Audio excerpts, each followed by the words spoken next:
Hey, good morning, everybody. Woo. Here we are. Oh, let me shut this thing off, the captions here. I guess we're starting. Boom, just like that. Hey, I am Randy, the news guy. Thanks for joining me today. Today, I think, I've been trying to play around with this. Today, I think I'm trying to stream on X for the first time, but I don't know that is actually happening. So bear with me just a second. I'm looking over on another computer just to see if that's actually happening or not. It should be rolling there if it is. So that connector must not be working exactly. So yeah, I'll play around with that. All right. Anyway, hey, today we've got a great show on the way. And I see, oh, he is here. All right, nice. Let me get my stuff together. Hey, Pamela. I gotta love Pamela. Pamela and I are in a group together, and she is like she is like the perfect friend that you want to have to be there for support. I swear, if I'm doing anything, I'm going to invite Pamela because she'll be there. She's very supportive. Appreciate it, Pamela. Good to see you. And she's over on the West Coast, so this is early. She's like having coffee with Randy here this morning. All right. Hey, cheers to you. All right. So before I bring our guest on, I do want to share, and actually maybe I'll do this kind of lead into him, actually. I do want to share, hold on, let me pull this up. Sorry, I'm usually a little more prepared. I do want to share coming up this weekend. Yeah, legit live. Still time to buy tickets. Still come and join us. Pamela, if you're there, boom, come on, fly over. Hey, this is going to be fun. And in Myrtle Beach, South Carolina, beautiful place. Look at the great list of speakers we've got going on. Elder Cohen, Terry Samuels, James Slater, Brian Wenham, Mike Merlino, Brock Meisner. Hey, me! What do you say? Greg Ortiz, Rabhi Rizik. I know Rabhi. I'm sorry, buddy. Brian Cato. Really a good lineup of stuff. 2 full days of conference. I think VIP, you get there and they're doing something on Friday as well. And you can still get the tickets and still early bird pricing. And if you use, when you're buying your tickets and you use Randy as a coupon code, I'll just put that, use Randy as coupon code, and you're going to save 35%. That is crazy. Off of those ticket prices. So you can come for a full weekend, get the full VIP, and be in there for about like $650 or some change, something like that. But anyway, come and join us. That's coming up. All right, now with no further delay, I'm going to bring in, I'm excited to have on the show again our good friend and just a dynamic guy all the way around, all the way from Agency Assassin, my friend Eean Ovens. Eean, oh yeah. How you doing today? Hello, how are you, buddy? Doing good. Yeah. Doing good. Good. Yeah. Busy. I think I might try to make it to Legit Live. What were the dates on that? Is that next week? That's this weekend. Yeah, I fly out of here I think I'm flying out on Thursday afternoon to get over there so I can be there for Friday events. But yeah, then the actual official conference starts on Saturday. Okay, awesome. All right, great. Yeah. Are you sponsoring? I want to say I saw your name associated with some You're not sponsoring this one. I saw your name associated with some conference. Either you're sponsoring or you're speaking at one coming up. SEO Mastery Summit and Lisa Parzells Oh, two signed up okay. for right So now. Lisa's, yeah, the one coming up in January. Yeah. Yeah, those are the two that I'm signed up for right now. So, Yeah. Very good. yeah, I'm Very fun. looking Very forward to them. I fun. haven't been doing as many conferences lately. Yeah. Been very focused on the software, getting a lot of stuff kind of lined up, and then also rebuilding our marketing using HubSpot and getting better billing on our platform and all of our Oh. marketing lined up so we get all of our data. Potentially going to work with Dan Kurtz on that as Oh. well. Yeah, I love Dan. Dan is stellar. Nice. Yeah, he'll Yeah, get you set up with some automated processes that will make your head spin, I think. But yeah, yeah, I need to reach out to him. Once I'm through my HubSpot integration, we were using a member for billing, which I don't know. A lot of people, you're in the SaaS direction. A lot of people in the SaaS direction start off with a member, and it's just kind of clunky. So we're moving to a SaaS billing system that has nicer forms and integrates with HubSpot for like all the data tracking. So this is the direction of getting better, I guess. Yeah, there you go. Yeah, well, it's a constant form of improvement, right? So that you're just constantly iterating, thinking about. I mean, this is what we do as entrepreneurs. I think people think, oh, you guys launch it and sit back. It is a constant, like, how do we make it better? How do we streamline? How do I provide a better client experience? How, all of those kinds of things. Yeah, it's never ending. Totally. Never ending. All right, we got Mads is in the house. Mads, good to see you, man. Love it. Yeah. So for today, what I wanted to go over is just because I look at so many campaigns, and I feel like especially right now, people are less certain about exactly what works than in the past. I feel like for map ranking. Yeah, I mean, yes, I mean, and with SERPs, there's, all the drama with the helpful content updates, right? And I feel like I can kind of explain what I think that the calculus was behind helpful content updates and what Google was trying to accomplish, and kind of demystify why they did some of those things, because some of them don't make sense. Right. Well, hey, before you jump into all of that, let's get you up. Agency Assassin. This is Eean's. This is his baby right here. This is it keeps you up at night, right? So go check it out. The link is right there. And I've used Agency Assassin. I've got my dashboard there. It's a great package, great software. The tool works. I don't know. It's for those who don't know, in a very quick nutshell, Eean, what does the software do? The software takes the guesswork out of running CTR. It's a SaaS platform, fully managed with proxies.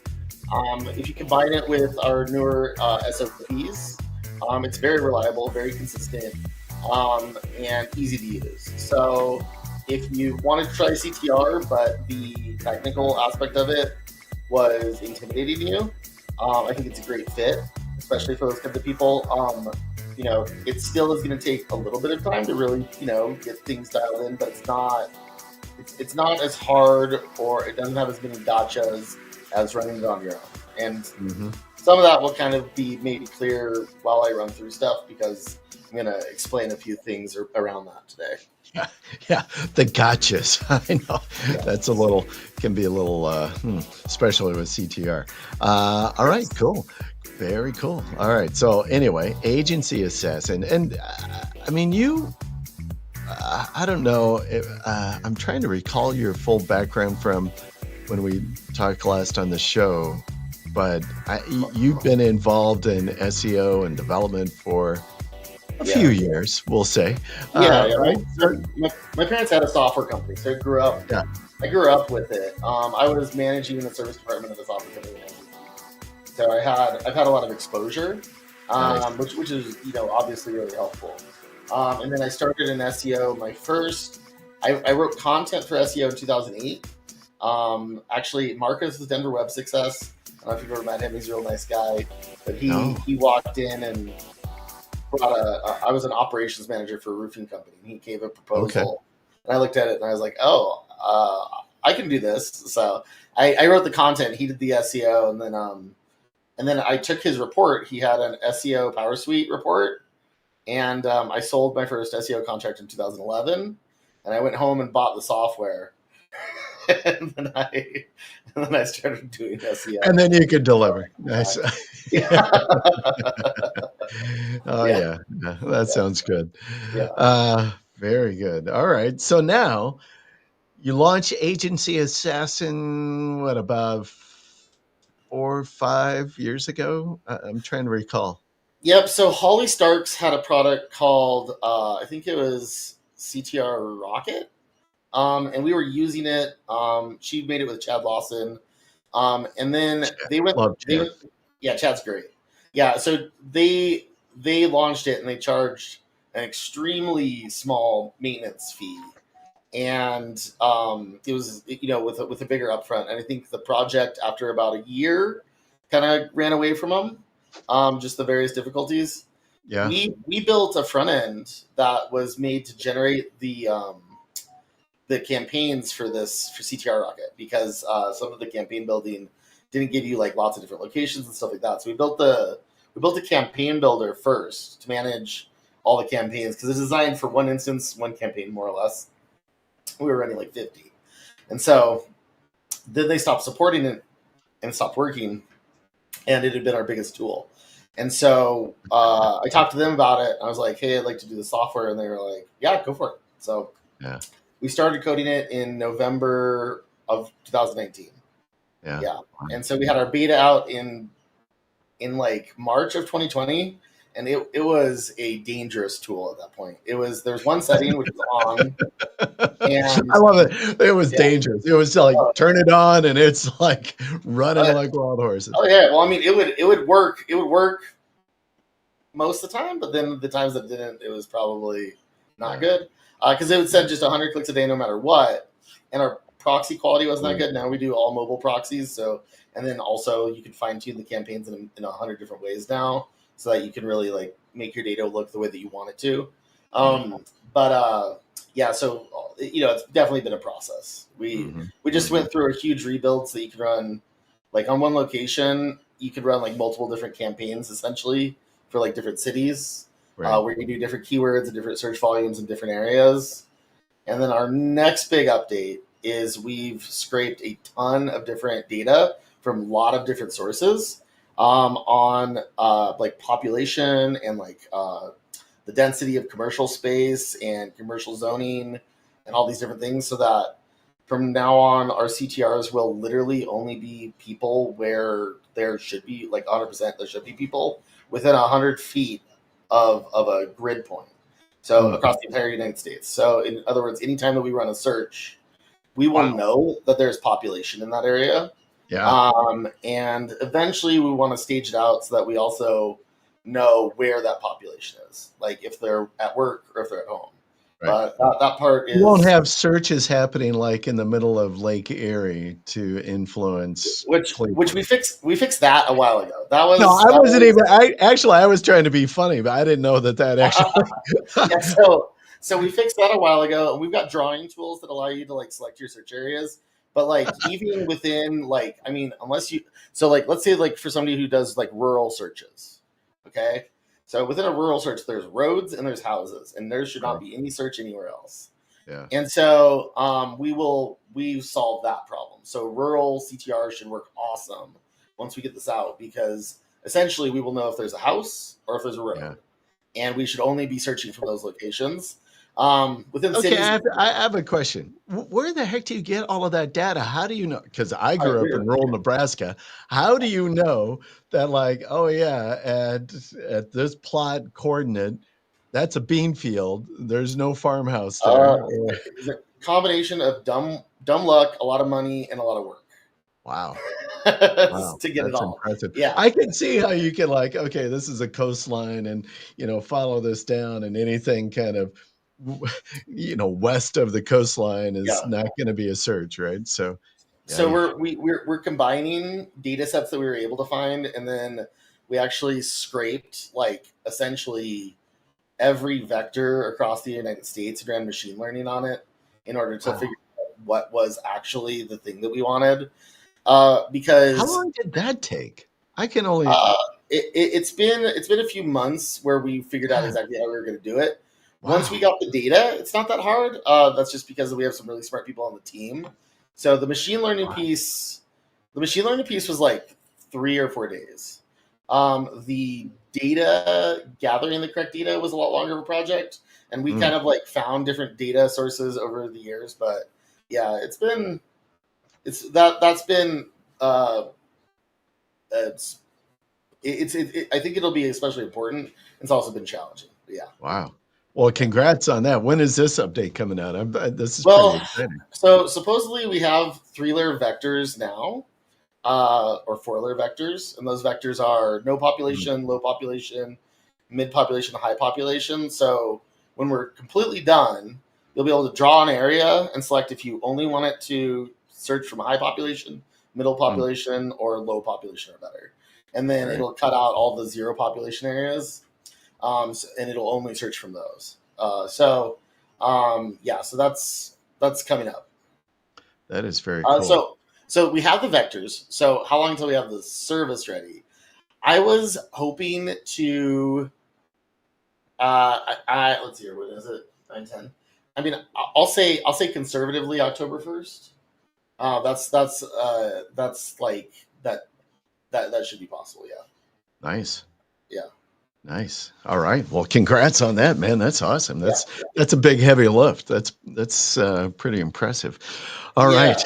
Uh, by Cool. the way, I don't know if you noticed, this is about as fun of a design shirt as I have, because I knew from our last live show, I'm like, oh, Ian's going to get on here. He's going to be dressed in some fun shirt. I think last time you even had some headgear on of some sort. You were wearing a scarf or bandana or something. I'm like, I got, and this, I dug this out of my closet. I don't even know. I think they're palm trees is what's on my Oh, that's shirt. nice. Yeah, yeah. Same vibe. Yeah, yeah, yeah. Yeah, Yeah, so same I vibe. thought yeah, so Two I two thought, Long Islands in, zero Long Islands in. Yeah, yeah, so I thought I'm gonna fly with, Ian today. This is gonna be good. great. All right, hey, folks, don't forget to like, subscribe, follow, and, throw your questions up in the comments. We'll get to them, especially as we're digging into some of the stuff that Ian's gonna be talking about in regards to Knowledge Panel. And by the way, definitely subscribe. Ian, I am less than 1,000 subscribers from hitting that magical 100,000 mark Wow, on the channel. that's So awesome. I'm hoping Congratulations. sometime in the next couple of weeks maybe we'll roll that over. That would be good. Yeah. Awesome. Yeah, that's So great. Good work. yeah, yeah, yeah. All right, well, dig in. So I know you've done some Yeah, posting just recently and talking about knowledge panels, right? The knowledge graph and yeah, the yeah. So influence of that has over map ranking and some of the changes that's occurred with the algorithm. So I guess start at the beginning. What led you down the path and thinking about knowledge graph and its influence on map ranking?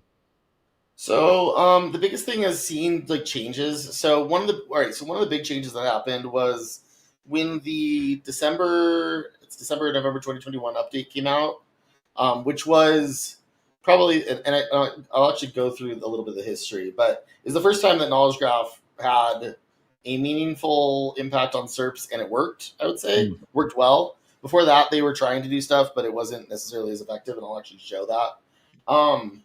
Uh, I think that time they started taking snippets from websites and putting them onto Google Maps. And the same time they did that was the first time that I started to see rankings be affected by that. mm, mm. Um, and then over time, and particularly the update last year, Knowledge Graph seems to have had a much bigger impact. And I'm going to go step by step through a project where I was specifically targeting Knowledge Graph and how well it worked, and then Yeah, how that integrates with helpful content update, and nice. how it doesn't. So yeah, so if I could just give the history a little bit Yeah, of yeah. machine learning. So this is really really high level, and I'm probably gonna miss some jargon. I'm just going off of like a combination of news reports than what I've seen in rankings. So 2015, Google announced RankBrain. And RankBrain was their attempt to essentially understand the internet with machine learning. So this is the first time where they started to, when they were scraping websites, they would run inference on them to try to understand what the pages were about and stuff like that. But it didn't get into the model at all. The first time that it really affected the search, and what you're looking at is how much does it cost for them to run machine learning? Like, what's the data cost on a global scale to run this versus some other method? And so you can see what Google does over time is they take their like highest cost per instance, usages, and they start moving those over to machine learning first. And so the first time that you see machine learning be used is previously Google had, of course, they had their safety team, and they had a manual review process for certain niches of websites. So they would do manual removals for medical and financial products.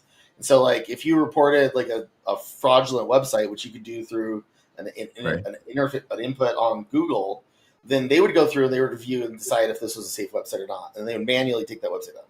So the first time you see Google using their machine learning is with the Medica update in a huge like search SERP way. This is the first time where it really impacted the whole community. And what they used at that point was they used machine learning on entity relationships, which for people who don't understand what an entity is basically any like identifiable singular idea or concept or thing that they want to have knowledge about. So they might want to have knowledge about roofing as an industry. What is roofing? Oh, it does all these products, it does all these things. There's commercial, there's residential, whatever. But then there might be Denver roofing. Denver roofing as an entity is very distinct from roofing. Denver roofing is a thing where people in a place do something, and it has more to do with the location, and secondarily about the actual service. So, like, if Google's giving a result, they have to know that the things that they're serving are in Denver. Right. And so they're using this machine learning to start doing that instead of previously it was just backlinks, essentially backlinks on page content. They'd rank all these different factors and run something and run a keyword against all of the different terms, and they'd figure out if they if this particular website had the right combination of different factors to rank the highest. With machine learning, they start to look at these relationships between different points of data. And so the way that machine learning works in general is there's weights. So there's a weight between any two things within the model. So, so you might have a weight that goes between roofing and Denver roofing. And then you might have a weight that goes between, Denver Roofing Inc. and roofing. And what they're doing is they're saying how strong is the relationship between these two things. The weights are between 0 and 1. And 1 is basically impossible to do, so a 0. But somewhere between there, you see this is how strong of a relationship there are. Between 0 and 1. That's good. Yeah, between 0 and 1. Yeah. So there's an unlimited number of numbers between 0 and 1 in decimal form. Yeah. So those are what weights are. And so what they did with those weights with the Medica update is they said, does this doctor have weight to the service? Like, is there a relationship between this doctor and let's say like back surgery? Okay. And so they go to the website and they say, is this doctor represented? Does this doctor work with this business? Does this doctor perform this task? Does his degree have a weighted relationship with this type of healthcare? And so they're taking a composite of those different weights, and they're coming back with a score, which is the early start to knowledge-based trust. So the first time you see knowledge-based trust is with doctors, and you saw authorship and stuff like that, which is how do we trust this one thing? Well, how they trust it is its relationship with all the other things that Google thinks should be there. And that's essentially what they're using knowledge graph for, is the relationship of different information related to some item of interest that you're searching for, and trying to find out what those relationships are. So if I can share my screen, I'll show. So the first time that they went, so Medic was just YMYL, your money, your life. It was medical services and accounting. Yeah. And so that was like 2018. That was around the same time as the Hummingbird update, which is when they were also trying to interpret more on-page stuff at the same time. It it had a minimal impact. It just had like freshness and like content freshness was a really big thing of that update. But the next one, which was the 2020 update, is the first time that they attempted to use knowledge graph. And so I can tell you what I think their motivation was, which they wanted to kill link building. And so what they tried to do is reduce the impact of their old like PageRank algorithm and just like the links into a site for authority. And they tried to instead look for a lot more authority through knowledge graph. And how do they do that? What pages are linking to other pages internally? And how do those subjects interconnect? If you're talking about dog food, they're going to talk about, well, does he know about vegan dog food? Does he know about whatever? I mean, they're going to go through the different elements of that topic to determine if you're an expert. How much of that topic is covered on the site with different pages, and do those all link together? So, what they did in the 2020 update is probably one of the worst user interface updates. They rolled it back after like 6 weeks. So here, I'm going to share real quick. I have to tell you, I think they've done a lot of horrific updates over the last several years, but that one was bad. That one was the one that resulted in just really low quality pages ranking, because mass page sites like crushed on it because of how many internal links they had. So here, I'll show we'll see how strong my thesis is by the end of this, but yeah, I feel like you use the word thesis. This is good. I feel like I'm going to class here with Google history. So, hey, folks, don't forget to put your comments or questions to Eean in the comment box, and we'll hit them up. Okay. All right. So can they see my share? Hold on. That might be my issue. This one? Yes. Yep. All right. Okay, so if you look at the big winners of the 2020 update, what you see are like mass page sites. You see like I mean, CelebrityNetWorth.com absolutely crushed, but like Credit Karma and other sites that were doing like huge like content strategies, they did very very very very well. But then at the same time, you see Amazon and Overstock, who are ostensibly excellent sites with tons of authority. So what you see here are sites with huge link authority, just taking a bath. Yeah. So this is where like I'm like, okay. So what they're trying to do is they try to turn down the volume on PageRank dramatically, turn up the page on internal linking using knowledge graph and relationships between pages. So a lot of these are basically like mass page sites or sites with huge content strategies. And that's kind of what you're seeing here. So, all right, now they rolled this one back because it was ranking truly terrible pages. Like it was like this was one where everybody was like, "What are they doing?" Like people, had excellent sites with really really good content and mass page sites.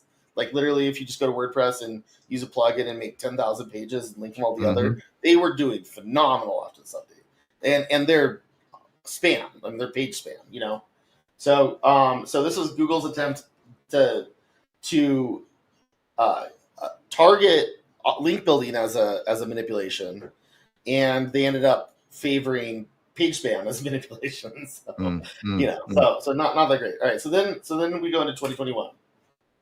Now, for this update in 2021, I would argue that they actually did a much better job. Now, this is. So I was at a conference recently, and there was a panel, and people were arguing internal links or external links. What is most important? And this is where what was that again? What was that? Links, internal linking or external linking. Oh, internal or external. Got it. Yeah. Okay. So like you can pull up a report and you can look at the internal links of one site compared to another and see the one with internal links win. You look up another report, look at external links or not, and see external links win. And there was a big argument about which one's which. And so with the 2021 update, what I saw was Google was basically devaluing the direct linked page in terms of like how much that link was going to influence that page. They turned that way, way, way down. What they did instead is turned up how much that link would affect authority of its internally linked pages. So this is how they use knowledge graph in order to like validate, okay, you got a link, fine. what are the entities on that page that's linking in? What are the entities on the page that link to? And then what are the entities that that page links to? And then they would basically distribute that authority out to the other pages. And you start to see them do more and more of this after the helpful content update. I'll get to that in a second. But basically, what they were doing is saying, okay, well, so we want to only rank sites that are actually knowledge experts. So if there's a link, instead of valuing that link to that page directly as much, we're going to turn that way down. And then the pages that page links to that have related entities, we're going to give those all of the authority. And so they did it on internal entity relationships, which is knowledge graph. So that's how they're interpreting the website. And then the link authority, which is, kind of old school page rank stuff. So you've got these two models working together, but they're kind of tweaking it so that it's not as easy to just do a page for Denver Roofer and send 1,000 links to that page and rank it over everybody else. Now, if you want to rank it, then you need links into best shingles and what roofing is best in Denver, Colorado, and whatever else. All these related topics, and then those need to link into Denver Roofing or into other pages that link to Denver Roofing internally, which will basically give them a composite signal between knowledge graph and PageRank. And so what you see here is the people who did very, very well. These are very, very well interlinked pages. And a lot of these, you look at Urban Dictionary. Urban Dictionary's internal linking is all about related terms. So the entity relationship between one page and another is super high because across their entire site, they found all the related terms and they linked them all together on all the pages. And they have huge numbers of links. And so they did a really, really good job with linking together. So what you see on the left, these are pages who did a really good job on linking together their contextually related subject matter internally. And on the right, you see the people who did not. Now, these are high authority sites that did not structure their data in a way where their content linked together contextually. And on the left, you see the ones that do, and it's just very, very clear when you look at the list. So this is where we're getting to. So what are they doing? They're using knowledge graph over time to cut costs. Where are they trying to cut costs? Okay, well, we don't really want to care if somebody posts a new link to determine where rank is, or we don't want it to matter quite as much. So how are we going to do that? Well, we're gonna use the page's content itself to determine whether or not that site should rank a lot more. And that way, if it takes us a little longer to scrape a link, we don't have to worry quite as much. We could just worry about the most high authority links and maybe the less authority links. We don't have to scrape as fast. So they're going to be able to be timely in the areas where they want to be timely and not timely in other areas. There's a lot of distribution of costs and risk that Google's attempting to do here to also prevent people like us from manipulating search rankings. All right.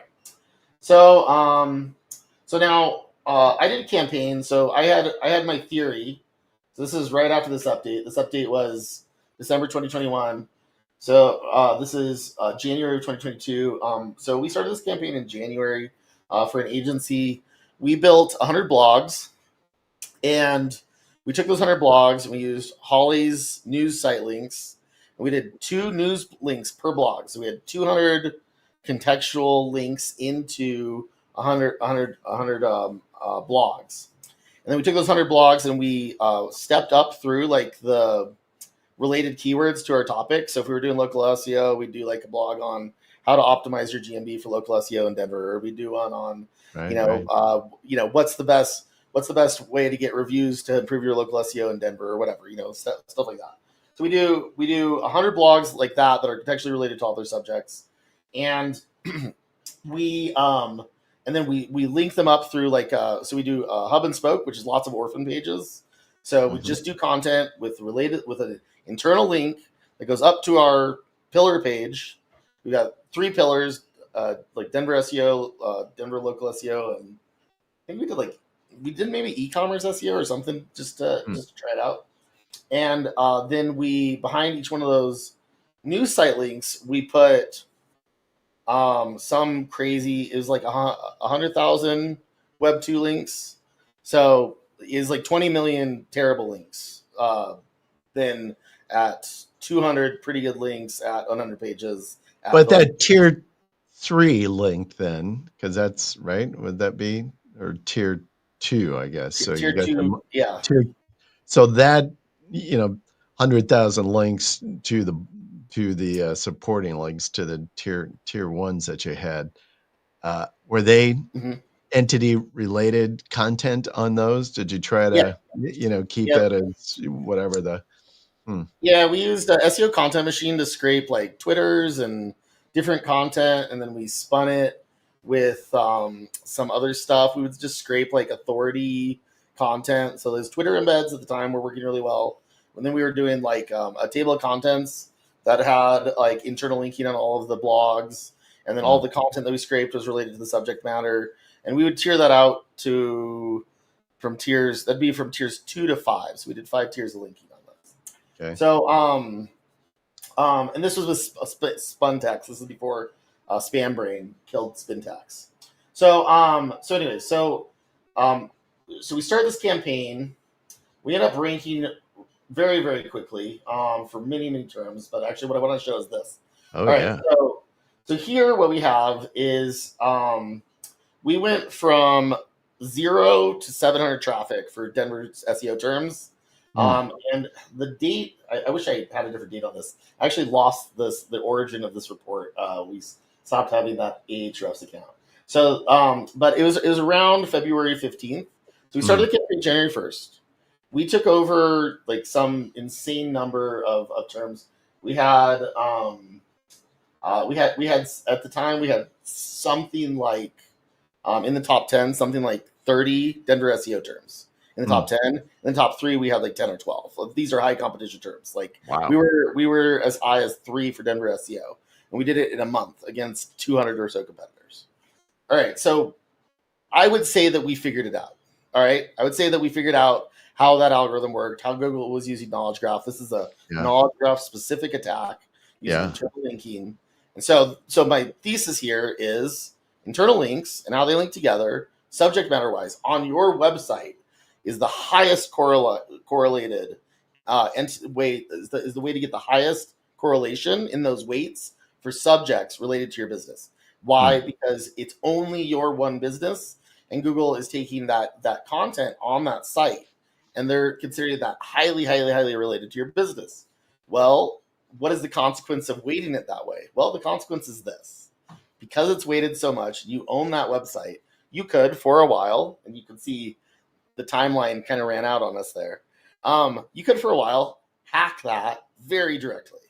And that is hacking the way that they interpret information, hacking knowledge graph and machine learning, and how they're gathering information.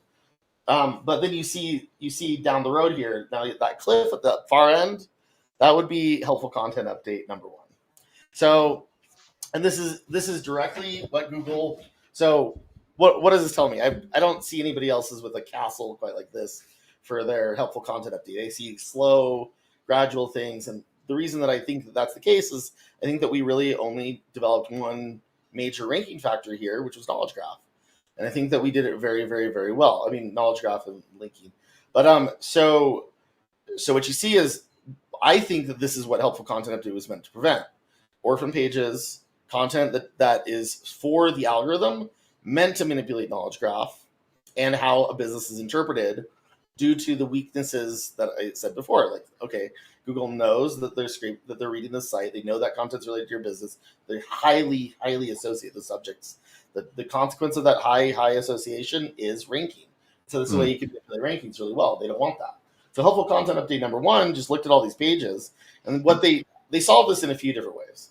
I think probably they started using traffic on pages for sure.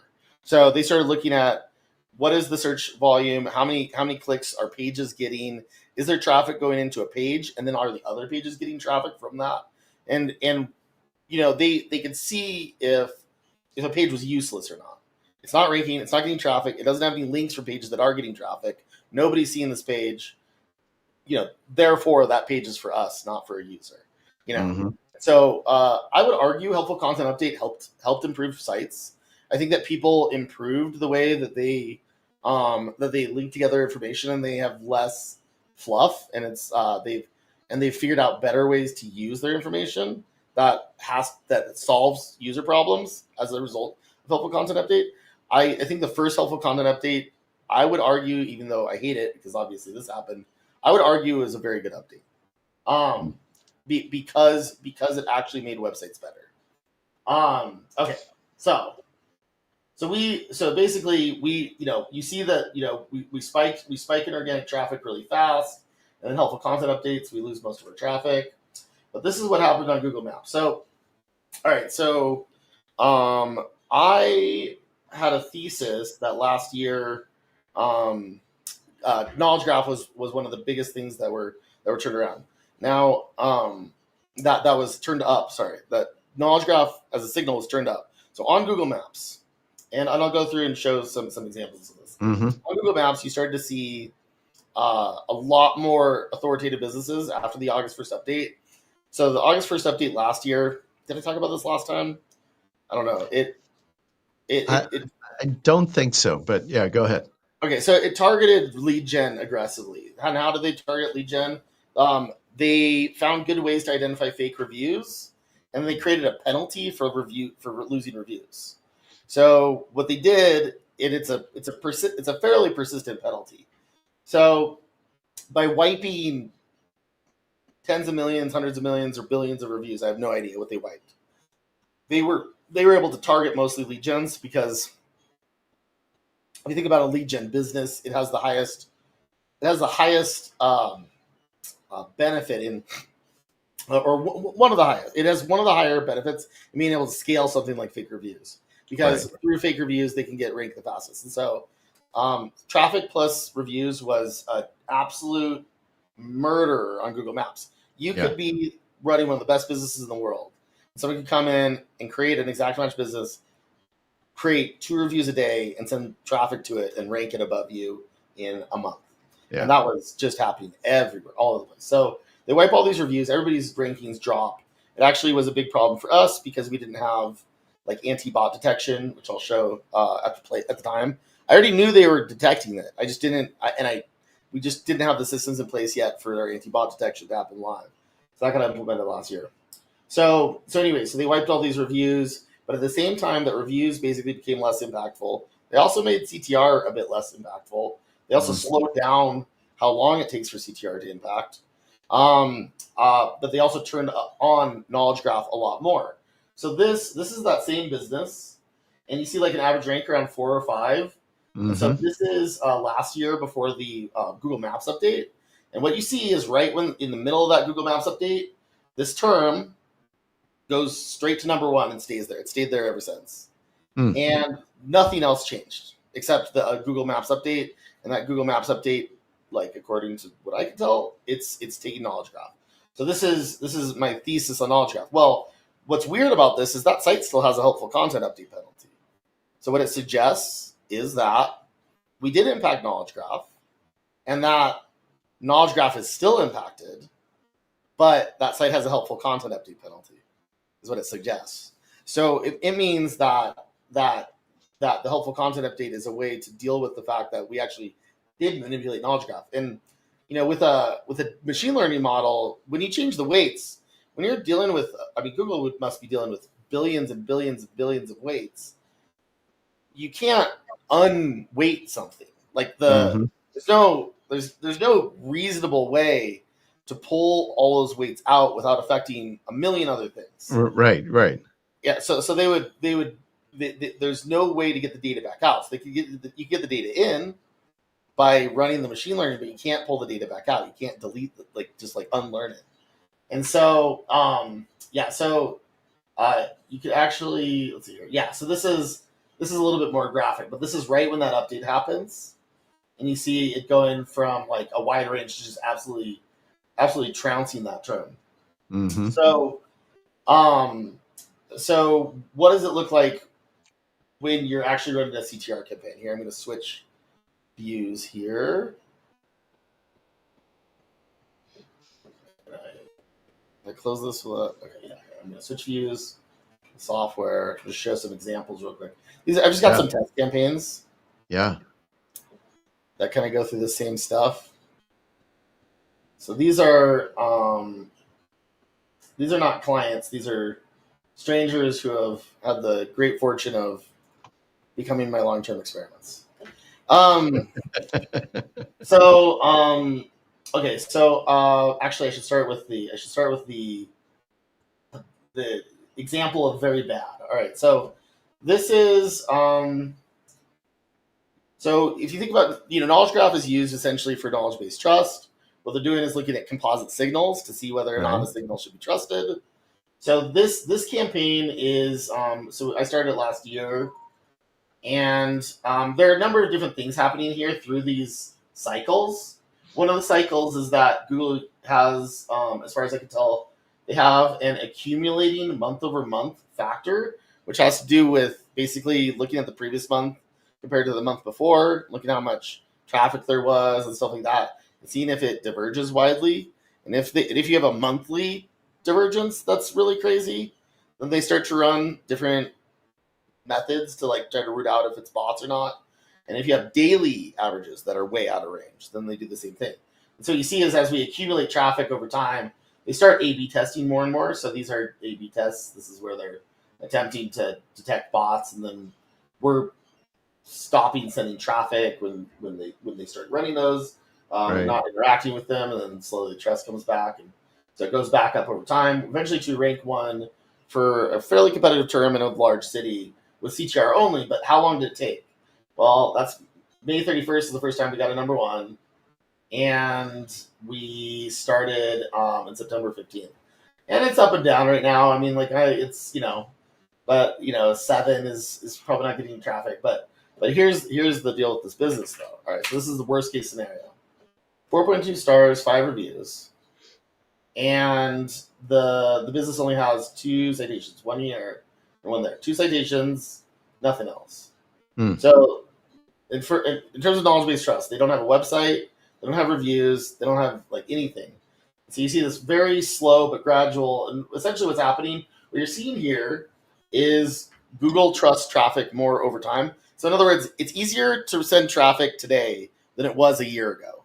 So as you send traffic over time, the the negative trust factors that may have been present with today's data a year ago become more trustworthy because it's just much less likely that something is getting traffic for a year than it is for a couple weeks.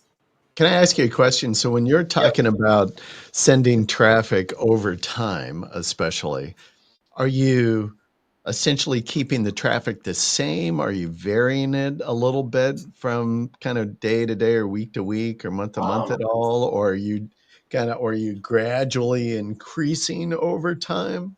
so with this one, I did do some gradual increases. I ended up running it really low. I recently was, I mean, so like, I recently was trying increasing the traffic a lot to see if something would change, and it hasn't so far. But um, uh, for the most part, yeah, increase it over time slowly. But on this listing, because it's so low trust, high traffic is not received very well. Mhm. So, and as we look at this listing, like some of these, Can we qualify real quick though? Because this is one of the things that I always tell people when they're doing CTR stuff is mhm. like, so when you say like high traffic doesn't do well on this site, or a little bit, like I talk about like a few clicks a day kind of thing, not like Yeah. 100 in a day, and like that's my baseline. I may go like 3 to 6 if I'm starting a campaign, maybe, and then begin to build that over time by, one or two over a Yes. period of time, right? So so it really depends. So yes, it depends on the listing, and it depends on so actually I'll show you. So really, how much traffic it'll support has to do with how well trusted the listing is. Right. So this is going to be my Yeah. my other example Like, I is always used to use a rule of thumb that I never wanted to send more traffic than what was 10% of the existing daily traffic. So well, if they were getting, 50 clicks a day, I'm like, "All right, the max I'm gonna send is an additional 5 clicks a day." I mean, that was uh, kind of my general rule of thumb.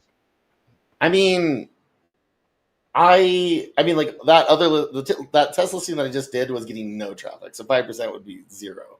But So I mean, the percentages make sense, but it's really so with Google, it really has to do way more with historical traffic than it does with anything else. Hmm. So it's more like how much traffic did you get last week versus this week, and how much did it increase? Hmm. But there's other factors like there's just lots of outliers that Google can look for. Our platform, as even though it sends thousands of different viewports and all sorts of different types of connections and stuff like that. They're all effectively incognito sessions, and so Yeah. that uniformity versus logged in sessions, at some point it's detectable as some sort of outlier. So Yeah. like Google's always looking for outliers, and so yeah, there's certain stuff that we can't overcome with our platform at this point in time. Um, but Google, like from my experiments, Google will accept over time lots of things once they become normal. So there's really like a Hmm. listing level normalization, or actually since the update last year, it's actually a search term or an entity level normalization that they look for, and Hmm. stuff that goes out of those bounds really far they identify, but those bounds change over time Yeah. Yeah. as you run campaigns and stuff. So So in if I terms was of following like your thesis here and thoughts about um, the importance of historical data. So if you're running a campaign and say, so like your example here, if I'm if you're running a campaign for several months and sending traffic to it, and then if you either slowly bring it down and slowly stop sending traffic or stop abruptly, then yeah, eventually, at some point, well, I don't however long, it's going to take Google to recognize and then begin to go look at that historical.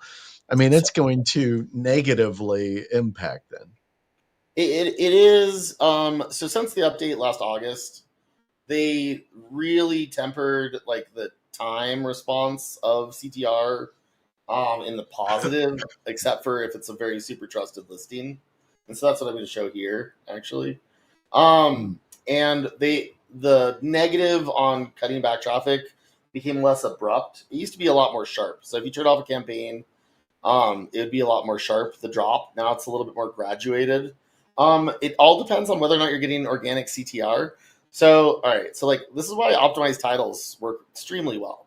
Because if 10% of searchers look at the top three and they look for exactly what they're looking for in the title of business, that's 10% organic CTR. Right. And I think it's very possible that's the case. So optimized titles have two factors. One is Google. That's because Google doesn't want for you to ever not be able to find what you're looking for. Right. If there's a Denver roofing company called Denver Roofing Company, they don't want you to not be able to find it, because that if you're searching the actual business title, you should be able to find it. And they have tried to get rid of exact match and done terrible things to their listings. They penalized it for a period of time, and it just it made it so people couldn't find what they were looking for.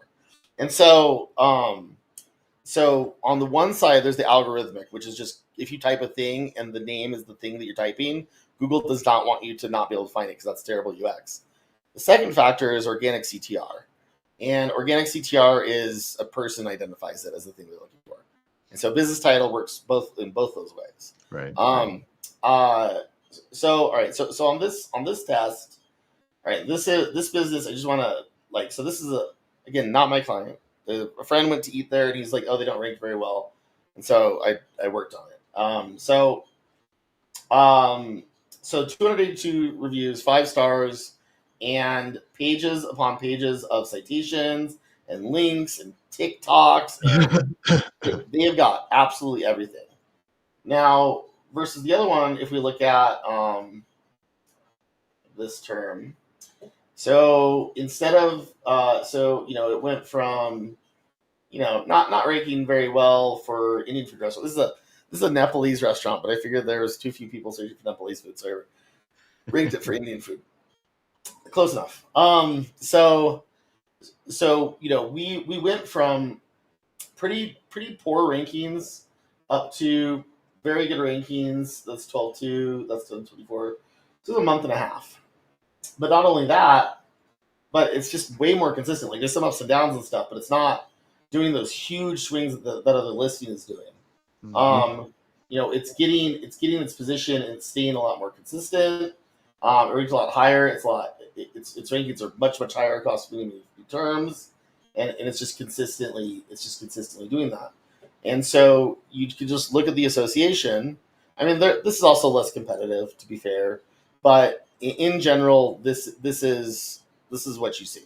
You see that if it's a well trusted business, here's one of the craziest things. So I have a ton of ostensibly white hat agencies using my software, people who would never want to be known as using this, and they are probably some of the strongest performers because they work so hard on this side of the business, which is like brand footprint, like brand entity building. They all the stuff that Google says you can do. You can be on unlimited websites if your website should be there. They try to find those unlimited websites. They spend an insane amount of money to build it all up.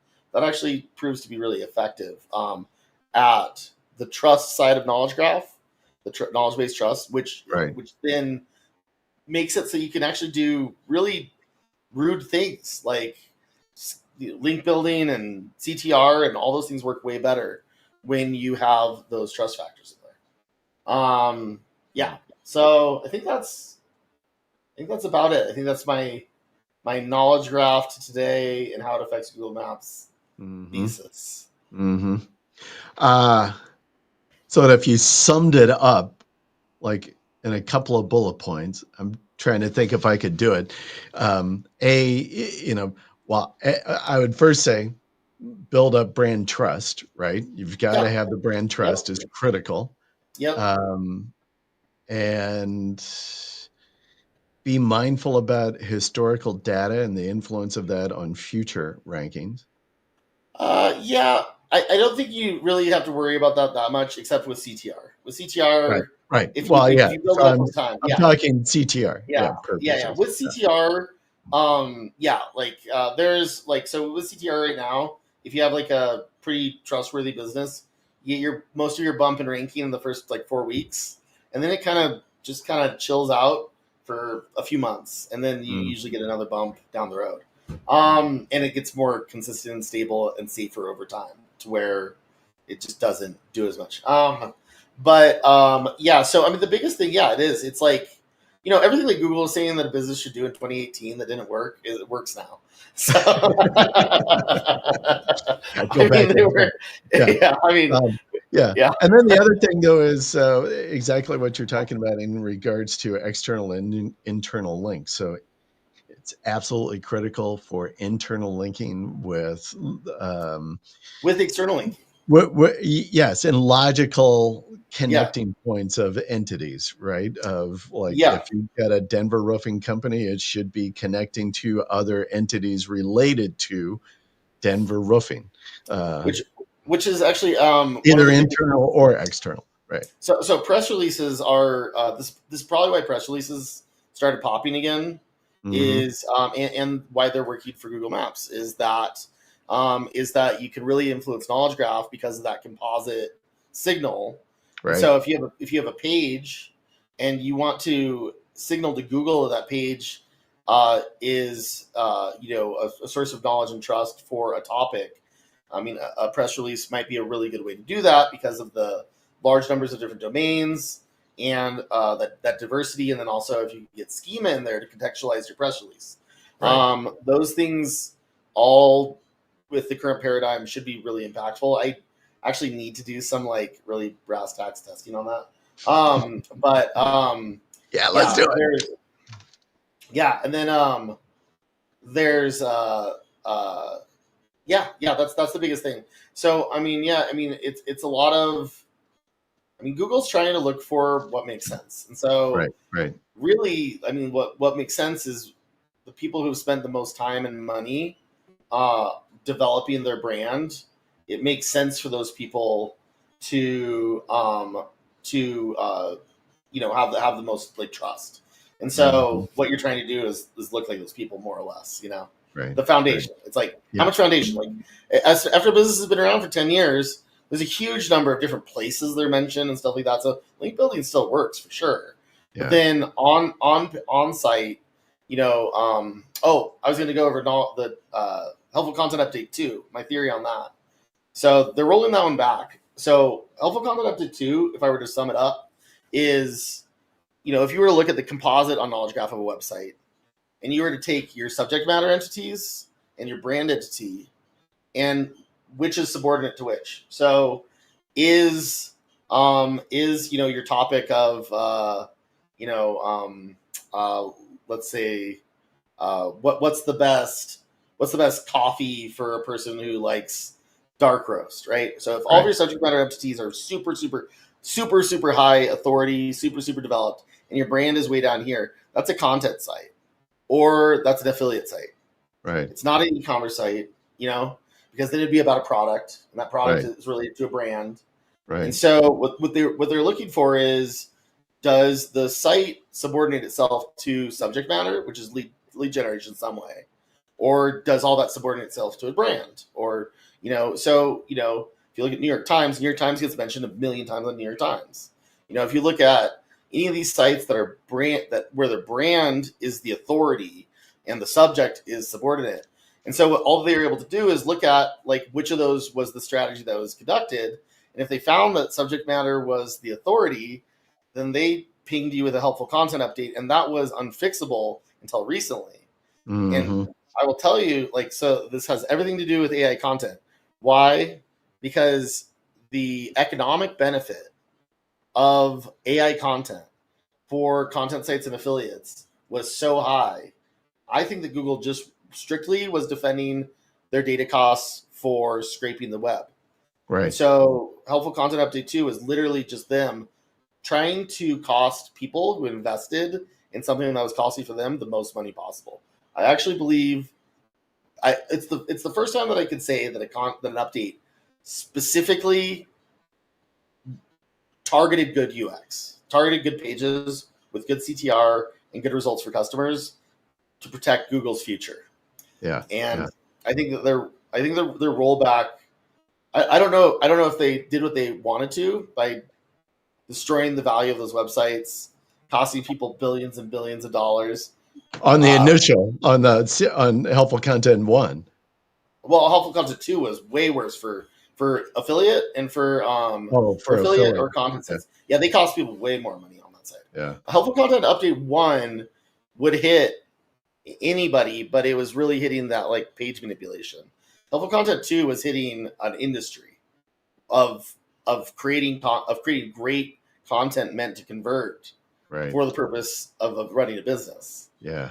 So I mean, it targeted more of a business strategy than just a ranking strategy.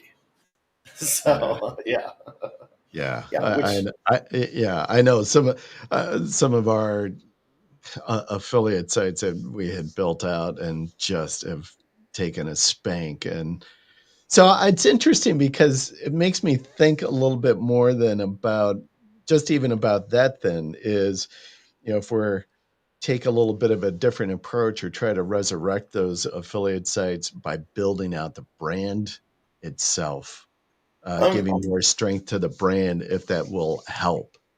yeah. So Theoretically, it should, right? Yeah. so I don't know what the state is of this.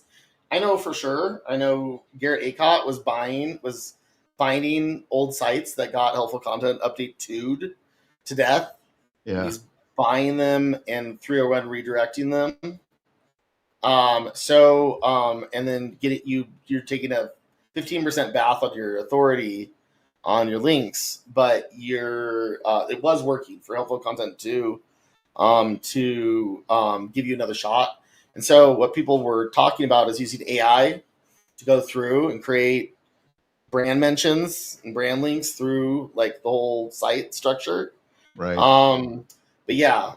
So I mean, so the safe strategy, quote unquote, yeah, is that if you're going to do affiliate, you do it under a brand. If Right. you're going to Right. do like you make that like so that's really really easy if you're like like Tim Ferriss, right? He probably makes a $500 million a year in affiliate, right? But Tim Ferriss is the brand. Right. So that direction, I mean, Google's got some incentive to go in that direction because it's harder and it takes longer, Right. and so the returns are not quite the same because you're not just hacking an algorithm; you have to become known. And Google's kind of leaning on that to disincentivize like mass AI content generation. Right, right, You know, right. yeah, yeah, So much, so fun. Ian, man, you never stop to amaze me with how you dig into, just like you're like a tick on a dog. You just like get in there and like try to figure this stuff out, man. Good stuff. Thank you so much for sharing.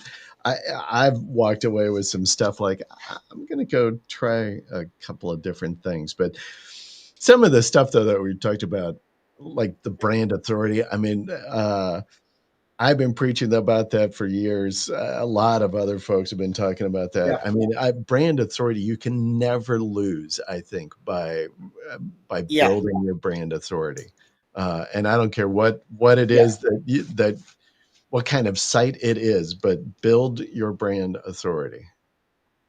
Yeah, yeah. I mean, and you definitely. I mean, you like right now, like sites with ranking problems. If you go in and you look and like, I think a lot of people have figured this out, but like, I don't know, some SEOs aren't as technical. But if you go in and you look at the backlinks and all the high authority backlinks are subject matter related and not brand related, yeah, like Right. that site's gonna suffer.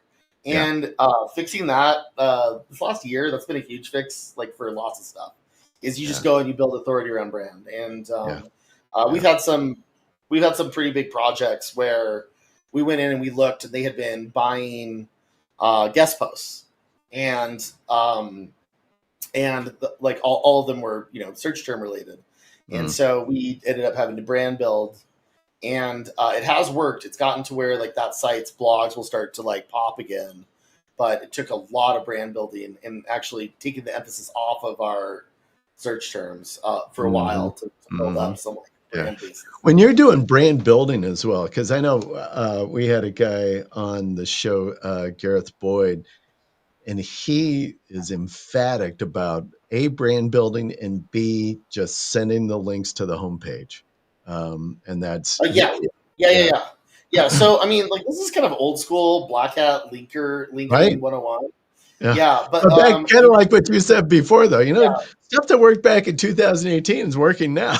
You know? yeah, yeah. So I mean, like some of the old, so like one thing that used to happen a lot would be if you had low domain authority, you tried to rank a page with backlinks, that would kind of backfire on you. That was like one of the ways Google would figure out that someone was doing something kind of funky. And so yeah, you'd have to build up your root domain first. It usually be like 6 months of link building to your root domain, and then you could start doing your inner pages. And so like the whole DRUR thing Right. is, yeah, your UR was your page links and your DR was your domain. And so to build up DR, you build links to your inner pages, and to build up UR, you build them to your home page. And a lot of people would, way back in the day, people would end up with a low DR, high UR on their main page, and then that started to flip because people like Yeah. I don't know, people started to focus on one or the other. These days it's such a weird composite. I don't think DR or UR is helpful at all. Well, it Yeah. tells you some. It does tell you. It gives you some information about like the footprint of a website, which is useful as a starting point. I just don't think it's as deterministic as it used to be, just because like Yeah. the all the on page content and linking, all these things are so Yeah. huge now. So Yeah. Yeah. yeah, Crazy stuff. All right, brother. Well, listen, thank you for being on the show today. Always good to talk with you. If you can make it to yeah, Myrtle Beach this weekend, hop on over. That'll be fun to go and take you out and pick your brain more on fun stuff. possibly that's possible. I might be able to make that happen. It'd be good to get out and see people. Yeah, Um, yeah, yeah. I'm going to see if I Uh, can. I'm going to see if I can. yeah, that'll be good. And are you participating in the Lisa's Yes, agency? I can't remember the title of her conference. Agency Fast Track. There we go. yes, Yeah, good. yes, yes, yes. I am. Yeah, I'll be participating as well. I've got a white label agency we've been working on, where we're combining a few different things. That's just like simple stuff that works, good Mm, SOPs and stuff like that for local. mm. So there's a chance I'll be talking more about that than Agency Assassin, just Great. because her audience is they know me. Yeah, looking yeah, at his yeah, yeah, products. yeah, yeah. Yeah. Good stuff. All right, folks. Well, don't forget we got Agency Assassin. Let me pop up again. There's the link. Go check it out. That's where you can get a hold of Eean, pick his brain, get his expertise on ranking, utilizing all different sorts of methods, but certainly with CTR. Yeah. Next week on the show, we've got Travis Weathers. Travis is a longtime friend and client, and excited to have Travis on. We actually had Travis scheduled, I don't know, a few months ago, and then he had to back out at the very something had come up. So I'm excited that we were able to get Travis rescheduled. And this will be a great show because this is a guy who didn't know anything about SEO and started serving a very specific niche, and now he's got a multi-million-dollar agency serving a very specific niche that we'll uncover next week. And we'll really talk about business growth and scaling. So I think it'll be a great show. So land with us if we can. I'll be in Myrtle Beach this weekend. Should be fun. Awesome. That would be awesome if you can come. That'd be great.